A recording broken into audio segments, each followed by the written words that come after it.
بسم اللہ الرحمن الرحیم۔ السلام علیکم ورحمۃ اللہ وبرکاتہ۔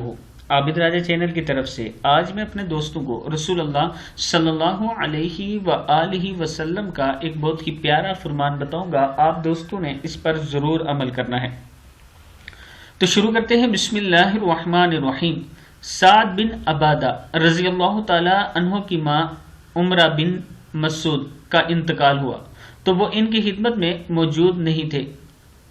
انہوں نے آ کر رسول اللہ صلی اللہ علیہ وآلہ وسلم سے پوچھا، یا رسول اللہ صلی اللہ علیہ وآلہ وسلم، میری والدہ کا جب انتقال ہوا تو میں ان کی خدمت میں حاضر نہیں تھا، کیا اگر میں کوئی چیز صدقہ کروں تو اس سے انہیں فائدہ پہنچ سکتا ہے؟ آپ صلی اللہ علیہ وآلہ وسلم نے اس بات میں جواب دیا، یعنی ہاں میں جواب دیا۔ تو انہوں نے کہا کہ میں آپ کو گواہ بناتا ہوں کہ میرا مخراف نامی باغ ان کی طرف سے صدقہ ہے۔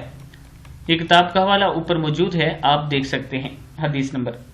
اب میں اپنے دوستوں سے گزارش کروں گا کہ جو لوگ فوت ہو چکے ہیں، آپ ان کی جگہ صدقہ کر سکتے ہیں، ان کا ثواب، اس صدقے کا ثواب ان کو پہنچتا رہے گا، اور ضرور کیا کریں۔ السلام علیکم ورحمۃ اللہ وبرکاتہ۔